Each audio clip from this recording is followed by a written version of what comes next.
전 시간에 이어서 풍력 발전에 대해서 보도록 하겠습니다. 풍력 발전은 이렇게 바람을 굴절시키는 풍력 터빈 이렇게 돼 있고 이런 모양도 있고 그래서 이런 부분들이 이제 이렇게 지평에 대해서 축이 수직형이다 이렇게 얘기를 했고 요거는 이제 이 축에 대해서 이 축이 수평이기 때문에 이건 수평축이라 이렇게 지난 시간에 얘기를 했습니다. 그래서 회전자 축이 지면에 대해서 수평으로 회전한다. 바람 에너지를 제대로 얻기 위한 추적장, 바람을 따라가는 날개가 바람을 맞아서 더 많은 바람을 맞을 수 있도록 그 수평형은 구성이 복잡하고 안정적이고 효율이 높다. 그래서 대부분을 이 수평 축, 충력 터빈이 차지한다. 그래서 우리 영덕이라든지 뭐 이런 데 설치되어 있는 이런 모습들을 지난 시간에 설명을 했습니다. 날개가 3개냐 2개냐에 따라서 구분을 한다. 이렇게 얘기했고 다음에 수직축, 풍력 터빈 축이 수직이다. 이렇게 되어 있고 헬리콥터 형태의 입데리우스 모델이고 회전자 축이 지면에 대해서 수직으로 회전을 한다. 바람의 방향과 관계없이 운전을 한다. 그 다음에 바람의 추적 장치가 필요 없다. 그러니까 수평 같은 경우에는 바람이 부는 쪽으로 날개가 맞아야 더 많은 바람을 받아서 날개가 회전을 할 텐데 이 수직형은 그런 것이 필요 없다는 거고 구조가 간단하고 시스템 가격이 저렴하다. 이건 뭐 상당한 장점이죠. 그러나 효율이 낮다. 그 다음에 진동 문제가 크고 그래서 대용량 시스템이 설치된 경우가 없다. 이렇게 구분을 해놨습니다. 다음으로는 비교죠, 비교. 그래서 수평축 같은 경우에는 수평으로 회전한다. 효율이 높고 중대형이 적합하고 시스템 구성이 복잡하고 가격이 높다. 2날개, 3날개 이렇게 되어 있고 수직축은 회전자 축이 지면에 대해서 수직으로 회전을 한다. 수직으로. 풍향 변화에 영향을 받지 않고 구조가 간단하고 시스템의 가격이 저렴하다. 그래서 상당한 장점이죠. 그러나 효율이 낮고 진동 문제가 있다든지 또는 이런 양력 타입, 항력 타입이 있는데 요거는 그래서 설치가 거의 사례가 없다. 이렇게 되어 있습니다. 그래서 풍력 발전기의 종류, 해상풍력이죠. 그래서 바다에 설치를 해서 이렇게 날개를 단다. 유럽의 입지 조건, 북해, 발틱해의 강력한 풍력 자원, 해양, 바닷물의 깊이가 낮고 육상 풍력 터빈보다 바람의 속도가 높다. 바다에서 육상보다는 바다에서 더 바람이 세게 분다. 세게. 그래서 바람이 세기 때문에 전기 출력이 높다. 이렇게 되어 있고 시멘스 베스타스 이거는 이제 이런 해상 풍력 발전기를 제조하는 회사이다. 이렇게 되어 있고 2010년 10월 주로 북유럽에서 3.16 기가와트 해상 풍력을 운영 중이다. 그래서 이런 모습들인 것 같아요. 그냥 바람이 좀 세니까 육지보다는 바다에서 더 많은 전기를 얻을 수 있다.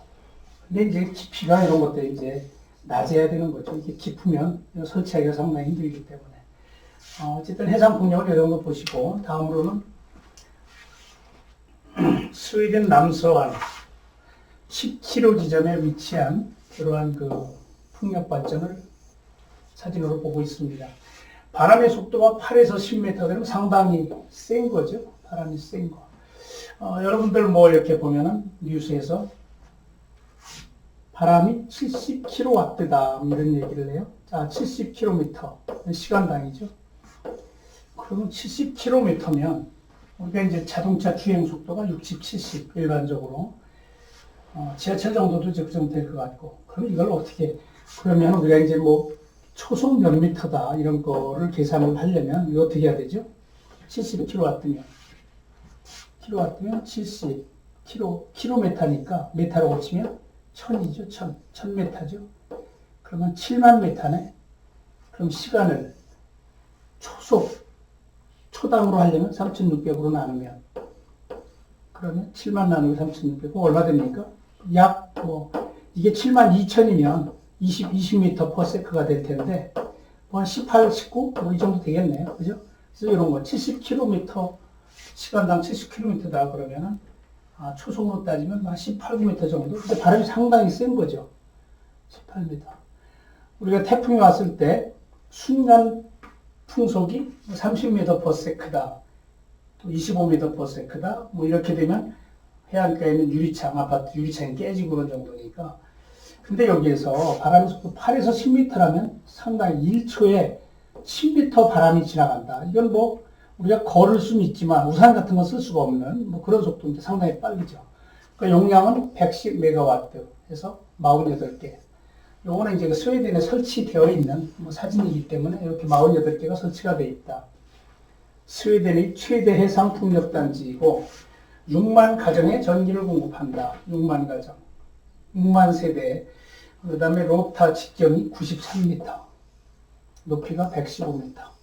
상당히 큰 거죠. 벨기에 풍력발전소. 벨기에 2010 완공 예정.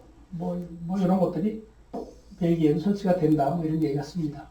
다음으로는 해외 풍력 발전 건물 해서 이런 것들이 이제 들어가는 거죠. 이게. 건물과 건물 사이에 건물 풍이 있지 않습니까? 그래서 그런 것을 이용을 해서 이런 프로펠러를 돌려서 바레인 무역센터 2008년 바레인 마나마에 건설된 국제무역센터 세계 최초로 건물 사이에 수평축 풍력 발전기를 설치를 한 풍력 발전 융합형 초고층 건물이다. 이 그림상으로는 이렇게 쉽게 보지만 사실 이런 것을 여기에 설치를 하고 이 중량도 만만치가 않을 텐데 회전을 한다면 거기에 생기는 그 하중까지 고려를 하면 건축 구조 개선할 때 상당한 노력을 기울여야만 가능했을 것 같습니다. 건물 구조는 직각 삼각형 두 동의 건물 사이 상, 중, 하 세 개의 다리가 두 동을 연결하며 수평축 풍력 발전기를 설치한 구조이다. 추풍향이 아닌 풍향의 바람이 부는 경우에는 풍력 발전 효율이 급격히 감소하거나 아예 작동이 불가능할 수도 있다. 이렇게 프로펠러가 이렇게 있는데 바람이 여기서 불면 바람을 받아서 프로펠러가 돌아가지만 이런 데서 분다든지 하면 안 돌아갈 수도 있다는 거니까 원래 프로펠러라는 게 바람을 받지 않으면 안 돌아가는 거니까 그럴 수 있겠다 이렇게 생각하면 될 것 같습니다. 다음으로는 디스커버리 타워에서 건물 옥상에 수직축 수평 발전기를 다수 설치하여 전력 생산을 하는 총 31층 147m 높이의 건물이고 건물 구조는 일반적인 고층 건물은 대부분 사각기둥이며 직각이 날카로운 모서리를 가지기 때문에 대부분 이와 유사한 풍환경 특성을 가진다 이렇게 되어 있습니다. 탁월한 풍향이 존재하는 풍환경에 적합한 디자인이라고 할 수 있다. 이렇게 이런 것들도 있다 이렇게 보시면 될 것 같고요. 다음으로는 펄리버 타워, 기서 해외 풍력 발전 펄리버 타워. 풍력 발전 복합형 건축물인 펄리버 타워는 풍력 발전기가 건물 내부에 설치되는 형태이다. 그래서 건물 구조는 건물 중앙 상하단 두 부분에 건물을 관통하는 노즐 형태의 수평 유로 노즐.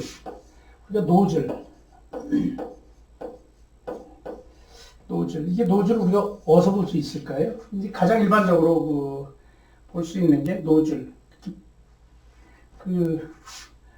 쉽게 볼 수 있는 것은 일단 소방용 호스인데 호스가 이렇게 있으면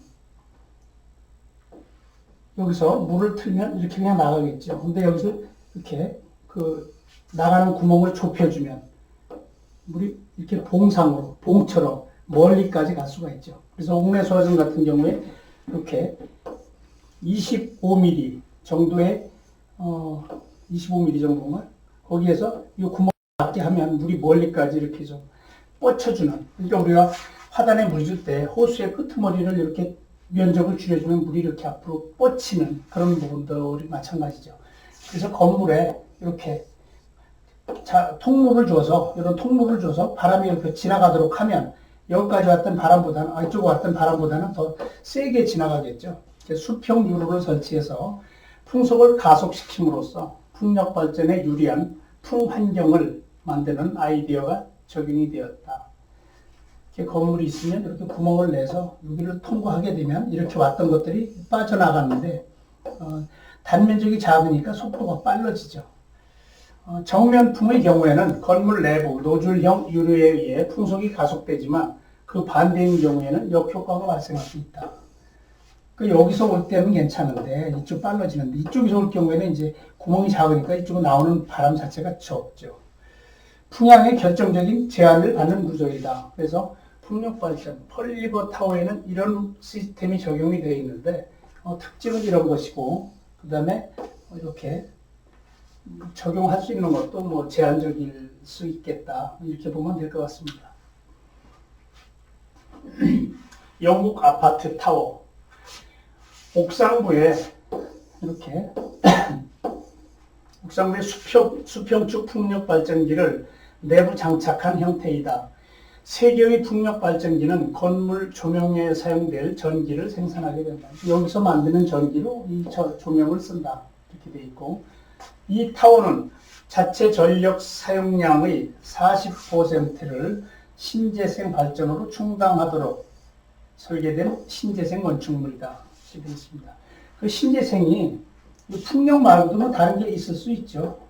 풍력만 가지고 전체를 뭐 40%가 되는지는 모르겠는데 신재생의 발전으로 그러니까 뭐 태양광도 설치가 됐을 수 있고 뭐 여러 가지로 해서 어쨌든 쓰는 에너지의 40%를 신재생으로 한다고 그러니까 상당한 절감이 될 것 같습니다.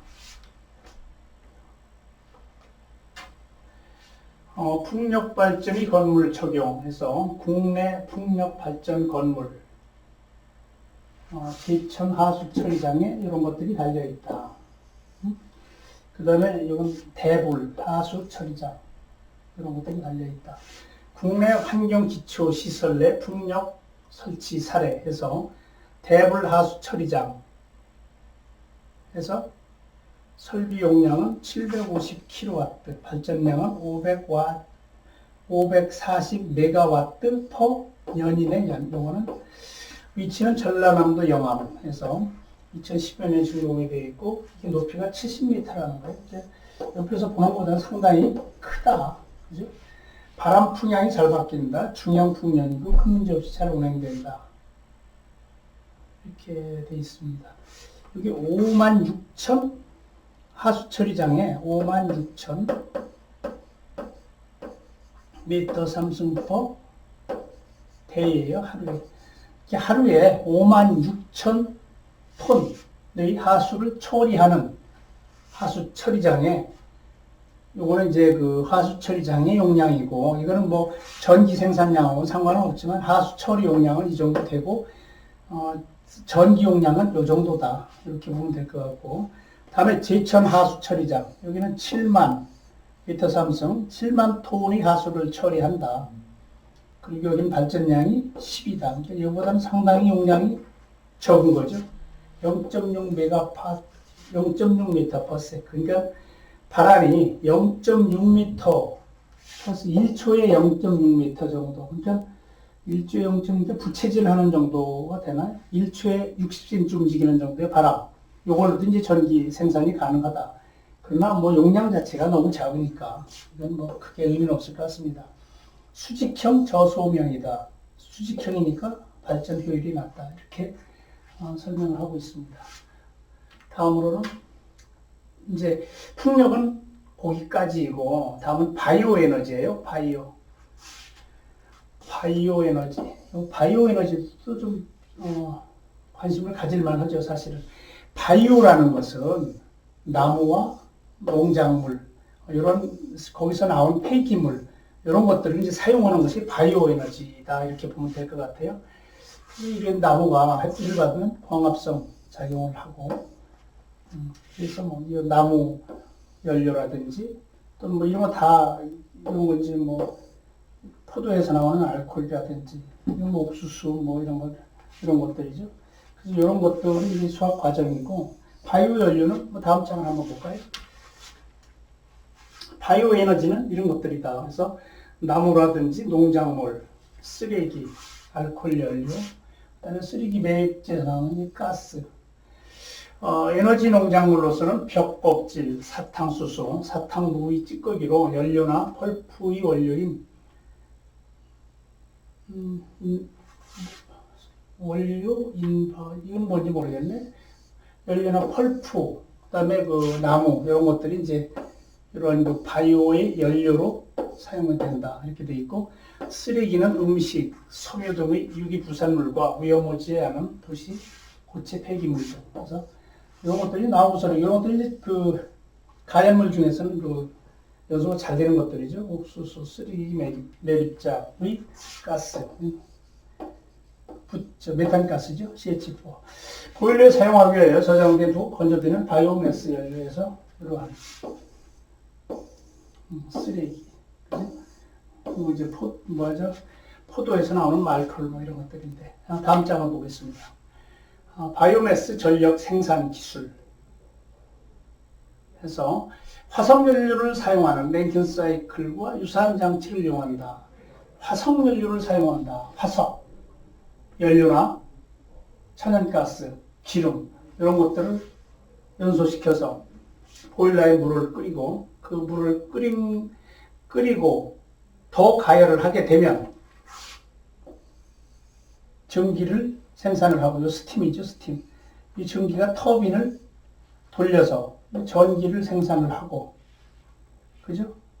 증축기에서 저 부분이 이제 전 시간에 얼핏 설명을 했었는데, 이러한 그 pH 이런 사이클에서 이런 과정에서 우리가 이제 압축을 하게 되고, 압축을 하게 되면 압축을 한다는 것은 그러니까 일반적으로 압축기는 용량에 따라서 여러 가지가 있지만, 예를 들어서 가정용에서 쓰는 그 에어컨 같은 경우에 보면은 실외기가 있다. 실외기. 그리고 요 가정집에 그 발코니에 있는 요 실외기가 있고, 요 이제 실내기죠. 거실에 있는 실내기. 그래서 실내기에서 이렇게 나오는 바람은 이건 차가운 바람이고, 그다음에 발코니에 달려 있는 그 실외기에서 나오는 바람은 이거는 더운 바람이다. 더운 바람. 실내는 시원한 바람. 그래서 저번에 이런 얘기를 좀 했어요. 여기서 시원한 바람이 나오는 역할은 여기에서 여기까지이다. 그래서 시원한 바람이 나오게 되면 그 냉매 자체가 기체가 돼서 여기에 오면 그 실린더 내의 피스톤의 운동으로 여기 있는 냉매 가스를 압축을 해서 이렇게 만들게 되면 여기에 이렇게 해서 뜨거운 과열 전기 상태가 된다. 과열 전기, 뜨거운 압축 가스라는 얘기죠. 근데 거기에 이 팬을 돌리게 되면 냉각이 되면서 이렇게 기체였던 것이 액체가 되고, 그래서 액체가 완료가 되면 거기서부터는 이제 이렇게 증발이라는 과정을 거치면서 여기서 냉열을 제공하니까 여기서 나오는 열은 실내로 들어가는 요 시원한 열이 되고, 여기서 나오는 열은 요 실외기에서 나오는 더운 바람이거든요. 그래서 요거는 친환경 에너지 계획에서 다룰 수 있는 그런 이론적인 건 아니고 좀 더 이제 들어가 봐야 되는데, 어쨌든 화석 연료를 사용하는 이러한 그 터빈을 돌린다는 과정 때문에 잠깐 설명을 드렸습니다. 나중에 다시 공부할 기회가 있을 걸로 봅니다. 재생 바이오매스 연료를 열과 전기로 변환한다. 미국에서 재생에너지 자원 중에 바이오매스로부터 생산되는 전기가 수력 다음으로 많으며 설치 병용량은 10기가와트에 달한다. 뭐 이렇게 되어 있습니다. 이런 내용들은 나중에 좀 공부를 더 해야 될 것 같습니다. 바이오 에너지 파워 플랜트 이렇게 되어 있어요. 바이오매스 파워 플랜트.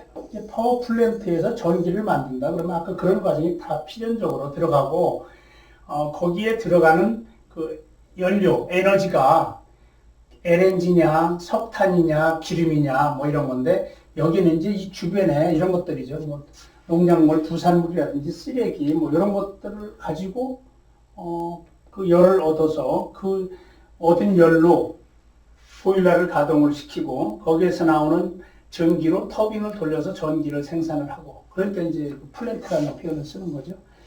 다음 장을 보도록 하겠습니다. 폐기물 에너지. 지금 화면이 커서 잘 안 보이는데, 지금 여러분도 잘 이렇게 이거 상당히 문제가 있네요. 그래서, 폐기물을 가지고, 이게 폐기물이죠, 폐기물. 폐기물을 가지고 열을 가하게 되면, 그걸 가지고 스팀을 공급하고, 그 다음에 열병합, 수소, 회수, 발전. 이런 열병합에서 스팀을 가지고 전기를 만들고, 뭐 이런 과정이에요. 그러니까 이것도 뭐 앞에서 설명했던 거의 일환이기 때문에, 뭐 다음 장으로 넘어가도록 하겠습니다. 그래서 바이오는 그렇게 우리 주변에서 나오는 이런 농작물이라든지 뭐 쓰레기라든지 이런 걸 가지고 이제 하는 것이 바이오다. 뭐 이렇게 본다면, 다음에 이제 해양 에너지죠, 해양.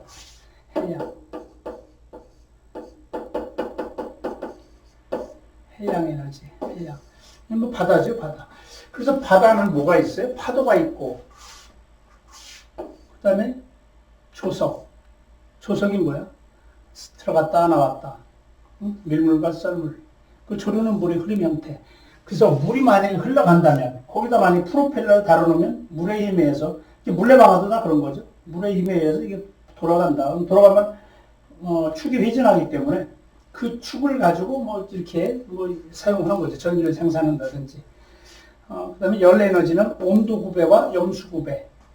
바다에도 보면 온도가, 바닷물 온도가 다 같지 않다. 표층수. 그렇죠. 표층수. 바닷물 위에 있는 것은 지상의 그 온도에 의해서 이 심층수보다는 온도가 더 여름에는 높게 있고 겨울엔 낮게 있고 이러겠죠. 그래서 온도 구배 이런 거에 의해서 이제 열 에너지를 이용해서 그 해수를 이용하는데, 다음에 해양이 지구 표면의 75% 이상이다. 이런 거 그냥 참고로 기억해 두면 좋죠. 75% 이상이 바다다. 세계에서 가장 큰 태양 지별기이다. 그러니까 그 넓은 면적의 태양을 받는 지별기다.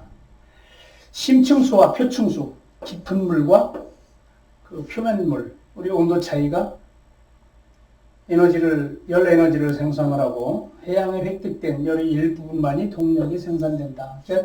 나중에 또 나오겠지만 그 바닷물의 깊숙한 온도와 표면의 온도가 한 20도 정도 되면 이런 온도를 이용해서 에너지를 사용할 수 있다, 이렇게 말합니다. 다음으로는 해양 에너지의 종류, 조력 발전, 조류, 파력. 그러니까 여러분들이 깊이 공부를 하지 않더라도 해양 에너지는 뭐가 있나? 그럼 조력, 조류, 파력. 이 정도를 뭐 기억을 해두면 나중에도 도움이 되겠죠. 조력이 뭐냐?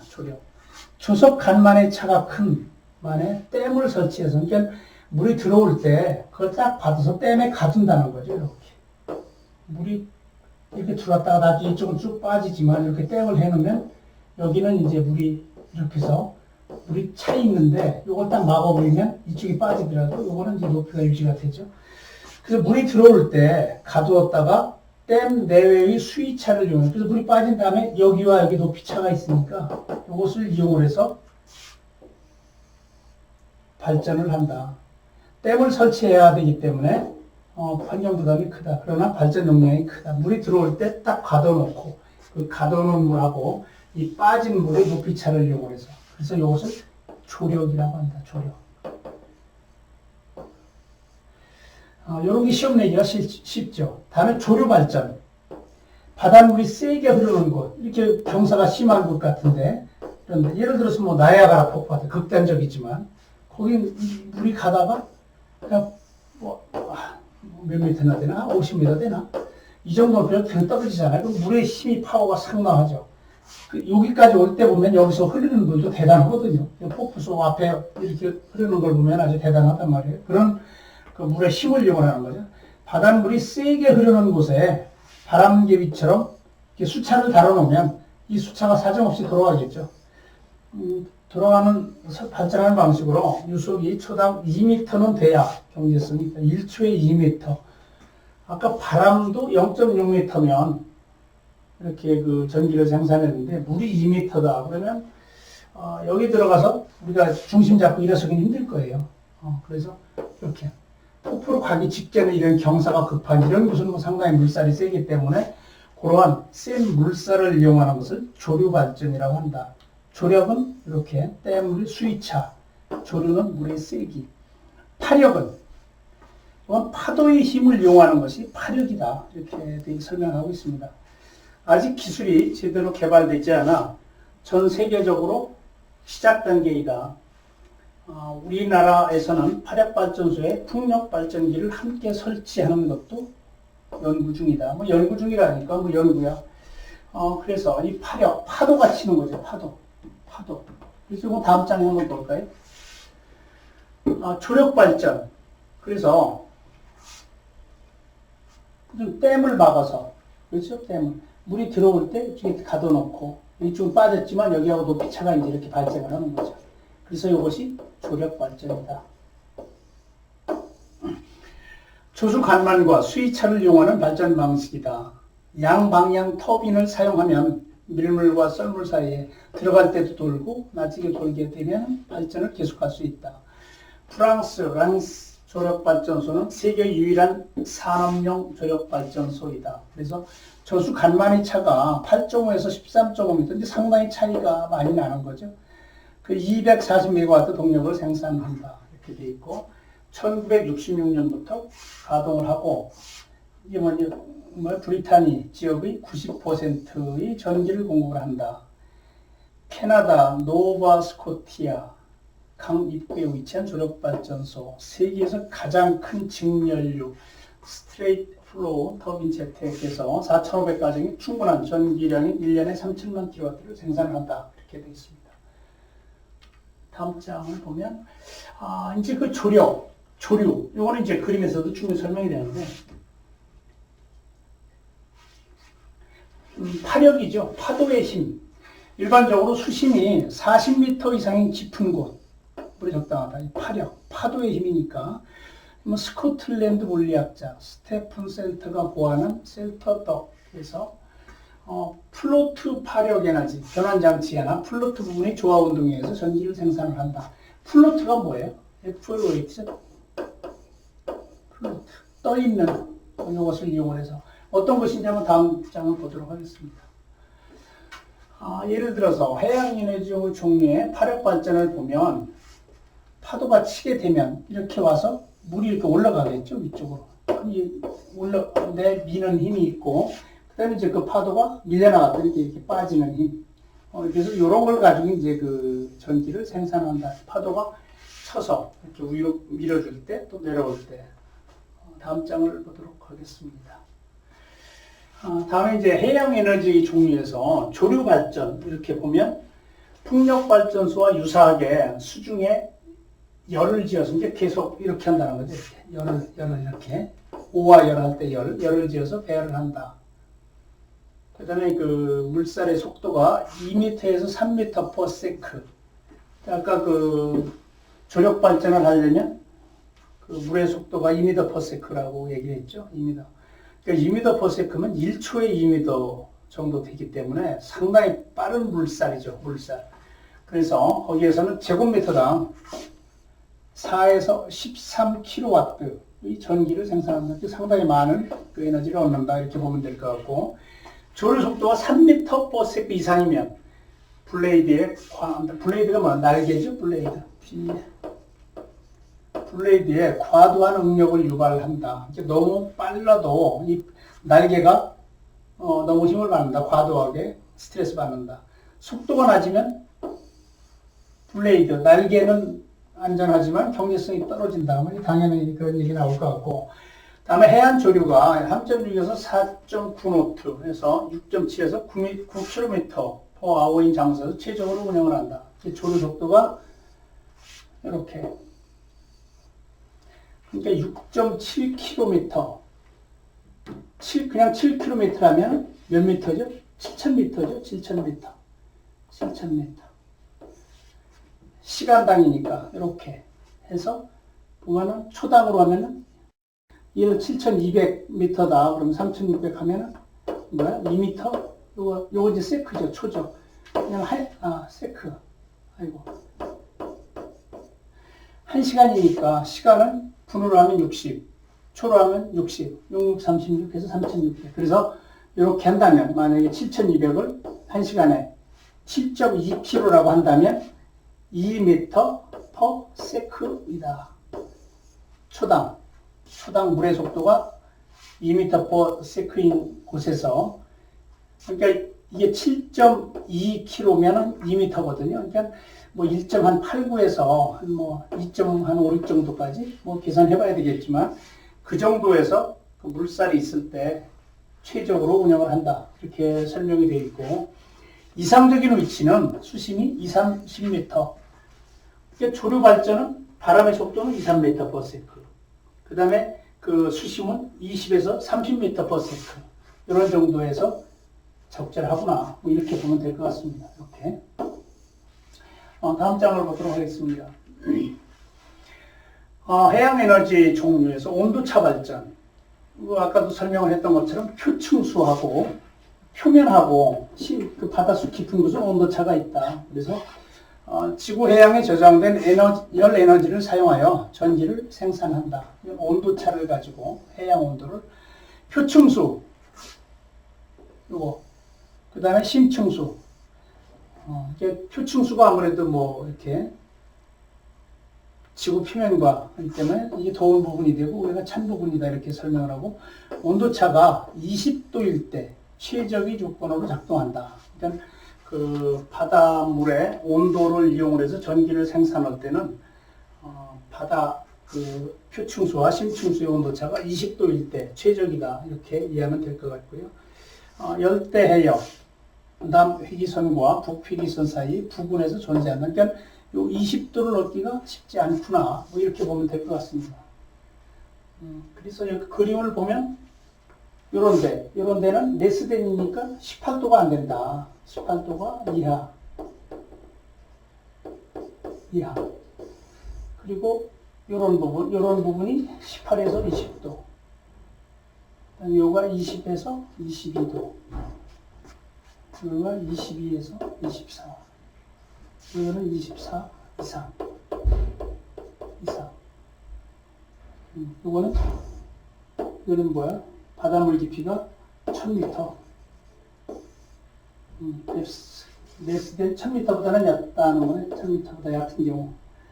그래서 여기 보면 한 이 정도? 요 정도까지 이렇게 온도차 발전을 하기에 좋은 구역이구나. 이렇게 보면 될 것 같습니다. 다음에 해양 에너지의 종류에서 보면 온도차 발전에서 이런 부분이죠. 이 부분. 이 상당히 깊은 부분. 그래서 이제 이러한 모습이 이 모습이고, 제너레이터, 그다음에 터빈, 그다음에 콘덴서, 이렇게 해서 이제 전기를 뜨거운 물, 찬물이 들어가고 뜨거운 물이 들어가고 찬물 나오고 뜨거운 물 나오고 이렇게 해서 이 안에서 이버프레이터, 증발기, 저음기 뭐 이렇게 되어 있습니다. 이거는 뭐 하나의 그 패키지화된 시스템에 대한 내부 그림을 보여주고 있습니다. 다음은 에너지의 종류에서 해수, 열원, 냉난방 이렇게 되어 있어요. 냉방, 난방 이렇게 해수, 열원, 히트펌프 이 얘기를 하게 되면 지난 시간에도 잠깐 얘기를 했던 것 같은데, 펌프라는 건 뭐죠? 펌프. 지난 시간에 펌프를 얘기를 할 때 펌프는 낮은 곳에 있는 것을 높은 곳으로 보내는 것이 펌프이다. 그런 설명을 했습니다. 그래서 아까 이렇게 그림을 그렸던 것도 보면은 압력과 엔탈피를 나타내는 요 압력 엔탈피 선도가 있어요. 이 부분은 나중에 그 연력학이라든지 이런 부분을 냉동이라든지 공기 조화나 하기 전에는 요 사이클을 이야기는 힘든데 우리가 설명을 이번 시간에도 좀 전에 앞에서 했던 것이 이 부분을 증발기라고 얘기를 해요. 증발기. 여기는 이제 그 실외기의 그 컴프레서 해서 여기 압축기.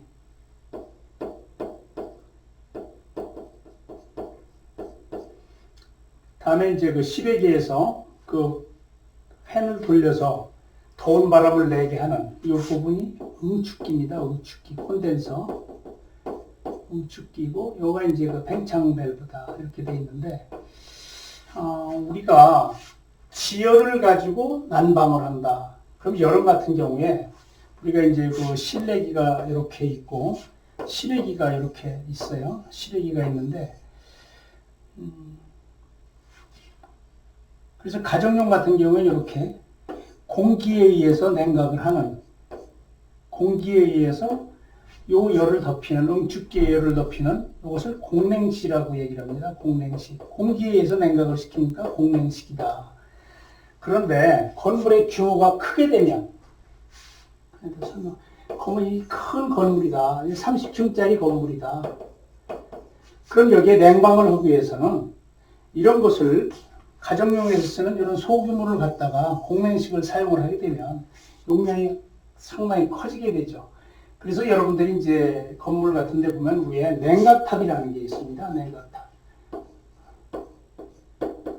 냉각탑, 쿨링 타워, 이렇게 해서. 그리고 냉각탑이라고 이렇게 하죠. 그럼 여기 냉동기가 있단 말이에요. 지하실에 냉동기가. 그럼 냉동기에서 차가운 열을 실내로 공급을 이렇게 하는 거예요. 그러면 차가운 열을 공급을 하기 위해서는 상대적으로 이 뜨거운 열을 발생하는 부분이 생기죠. 그래서 그 부분을 이렇게 시켜주는 게 냉각 쿨링타워입니다. 냉각탑. 그래서 여러분들이 건물 옆에 지나갈 때 여름에 비도 안 오는데 물이 떨어진다. 그럼 여기에서 이 냉각수를 시키는 과정에서 물이 이렇게 비산해가지고 떨어지는 거거든요. 그러면 용량이 작은 가정집 같은 경우는 공기에 의해서 냉각하는 공냉식 소형이지만 큰 건물 같은 경우에는 공기를 가지고 하면 공기와 물은 단위 최적당 열 용량이 다르다. 그래서 물을 가지고 하면 더 많은 냉방을 할 수 있지만 또 냉각도 마찬가지죠. 물을 가지고 냉각하는 것이 냉각을 더 잘 시킨다는 거죠. 그래서 이렇게 어쨌든 이 두 개는 이렇게 씁니다. 그런데 만약에 이 더운 열을 땅속에 있는 여름에 시원한 열을 갖다가 식히게 된다면 여름에 우리가 냉열을 쓴다. 이러면 냉방을 하기 위해서 이 열을 얻는데 이것은 이렇게 실외기에서 나오는 열이 이렇게 돼 있다면 땅속에 있는 열을 가지고 하게 되면 이 외부 온도보다 훨씬 낮은 온도로 이렇게 할 수가 있다. 그런 설명을 지난 시간에 좀 했던 것 같습니다. 그래서 우리가 이제 그 효율을 얘기를 할 때 효율은 그 입력분의 출력이다. 이렇게 설명할 수 있어요. 출력. 그러니까 이거는 인풋분의 아웃풋이다. 인풋분의 아웃풋이다. 그런데 여기에서 이러한 그 압력 엔탈피 선도에서 실제로 냉방을 하기 위해서 한 일은 이 안에 있는 컴프레서가 작동을 하면서 여기 있는 것을 기체를 압축을 하고 또 냉각까지 시키면서 액체를 만들어서 이쪽에서 다시 기화시키는 과정에서 나오는 찬열을 냉방에 이용을 하는 것이 되기 때문에 압축기의 용량, 그러니까 이만큼 되던 압축기의 용량을 이만큼 줄인다면 이만큼은 효율이 세이브가 되는 거죠. 그러니까 여름이나 겨울에 지열을 이용을 한다. 뭐 이런 것들이 이런 거거든요. 그래서 히트펌프라는 것은 이렇게 열을 다시 올려주는 요 기계를 히트펌프라고 얘기를 합니다.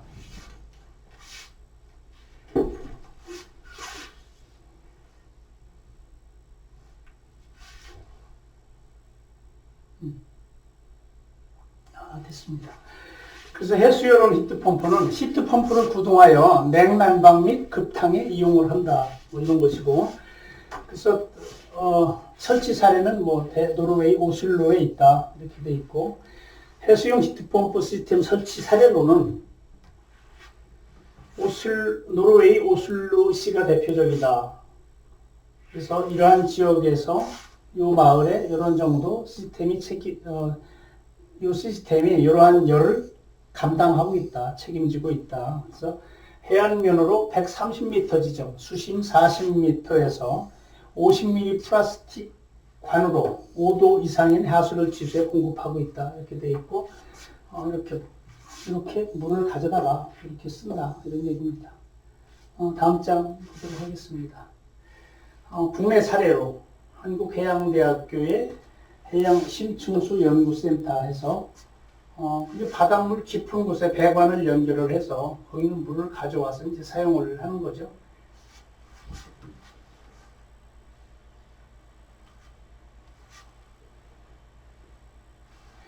해수욕은 냉난방 해외 사례에서 이렇게 스웨덴, 노르웨이, 핀란드, 이거 북유럽이네요, 다. 그죠? 북유럽. 그래서 다 지역난방. 그래서 이것들은 이렇게 해수열원을 가지고 냉난방을 하는 그러한 그 사례들이기 때문에 좀 참고로 그냥 보면 될 것 같습니다. 이거는 이제 해수열원 냉난방 해서 미국의 코넬 대학교의 기존 냉방 시스템 해서 CFC 발생이 없다. CFC. 우리가 이제 전 시간에 수업을 할 때 했던 것 같은데, 오존층 파괴, 그렇죠? 화석연료, 또 냉매라든지 프레온가스 이런 것들이 지표면으로부터 한 40km쯤에 있는 오존층을 파괴한다. 그래서 CFC가 뭐냐면 클로로플로로 카본이거든요. 클로로, 염화탄소. 그런 것들이 염화불화탄소, CFC 이런 것들이 이제 오존층을 파괴하는 화학물질이기 때문에 그런 것이 없다. 그게 연료를 쓰지 않고 이렇게 하기 때문에 이제 그런 것들이 파생되는 거죠.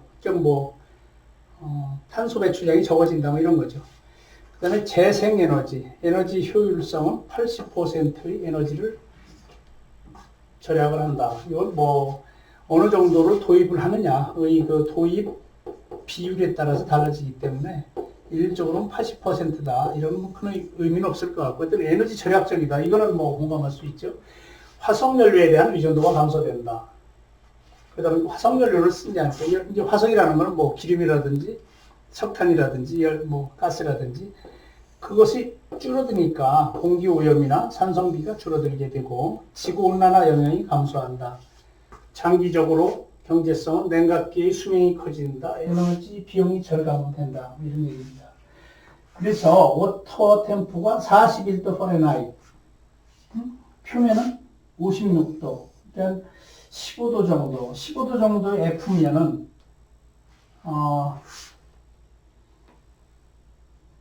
이거 41도 다르면 41 마이너스 32 곱하기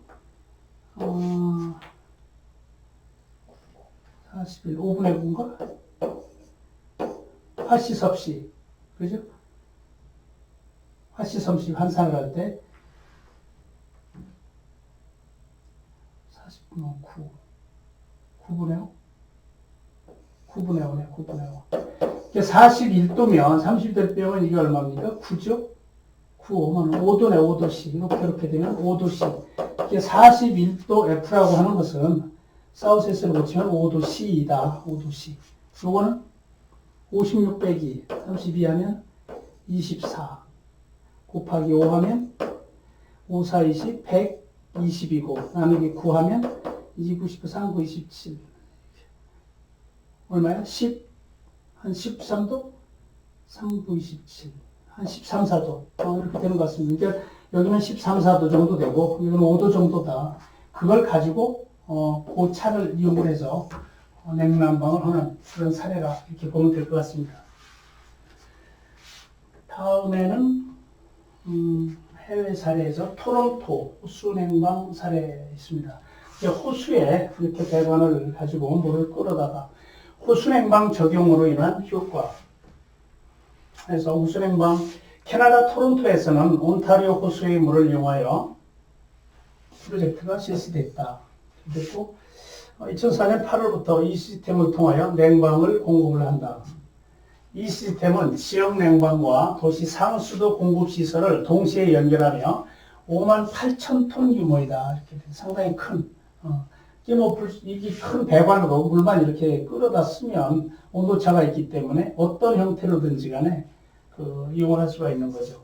호수물은 3개의 63인치의 고밀도 폴리에틸렌 파이프에 의해서 배관 사이즈가 이게 1.6m면 뭐 대단하죠. 1.6m 관경이 이것을 이용을 해서 많은 물을 끌어다가 도시 냉방고의 40%까지 감당할 수 있는 용량이다. 1.6m 배관으로 물을 3개로 끌어오기 때문에 상당히 많은 그 양을 냉방에 사용하는 것 같습니다. 요건 뭐 아까 그 사례를 설명을 하는 것 같아요. 요 섬이 있고 인테이크 밥 요 3개가 1.6m 짜리가 들어와서 이렇게 열 교환을 하고 그 열 교환한 것을 다시 그 플랜트 여기서 이제 그 더 냉방을 시키는 거죠. 그러니까 그 아까 봤던 여기에서 요 열을 이 열이었던 것을 요 열로 바꿔줘서 이렇게 해서 요 부분이 만큼 압축을 해야 되는 부분들을 요만큼을 함으로써 이제 에너지를 절약하는 그런 모습을 보여주고 있습니다. 이것도 뭐 마찬가지죠. 그 똑같은 뭐 토론토에 있는 호수 냉방 사례에서 그래서 이제 우리가 일반적으로 뭐 그림은 여기까지고 어떤 뭐 채편 끝나갔습니다. 끝나는데 지열을 이용하든지 또는 바닷물을 이용을 하든지 이런 부분들은 우리가 기존의 그 컴프레서라든지 그 압축을 하면서 발생되는 열을 식혀주는 데는 공기라든지 또는 그 이렇게 기왕에 높아져 있는 우리가 그 냉방을 할 때 일반적으로 냉동기에서 이렇게 할 때 그 건물이 있으면 건물 밑에 냉동기가 있고 냉동기에서 만들어진 냉열을 공급을 해서 각 그 실별로 냉방을 하게 되죠. 냉방을 하게 되면 이 냉동기 응축기 부분을 식히는데 가정집에서는 시래기라는 공기 냉각 방식의 그 시래기로 냉각을 시켜서 이렇게 이쪽에서 이쪽으로 이제 식히는 건데 큰 건물에서는 쿨링 타워를 설치를 해서 요 물로 식힌다. 그래서 이거는 이제 공냉식은 이제 수식이죠. 공냉식은 이제 물에 의한 건데 그 온도가 일반적으로 그 냉동기에서 이렇게 건물에 들어가는 거는 이 냉각수의 온도가 37도가 들어가서 32도가 돼서 내려옵니다. 37도.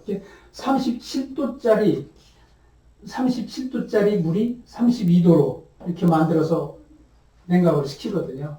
근데 지하수의 땅속 같은 경우에는 뭐 15도라든지 20도 이렇게 되기 때문에 이 부분을 이만큼 줄일 수 있다. 이제 그런 것이 이제 일반적으로 그 재생에너지라든지 이런 부분들을 그 이용하면서 얻는 열이 되겠습니다. 그래서 이런 냉난로 같은 특별한 건 아니고 뭐 히트 펌프라든지 이런 걸 할 때 나중에 이 압력, 엔탈피, 이 선도를 이해를 하게 되면 그래서 그런 것을 쓰면 왜 에너지가 절감이 되고 어느 정도나 절감이 되는지에 대해서도 나중에 그 이해를 할 수가 있을 것 같습니다. 오늘 수업은 이 정도로 마치도록 하겠습니다.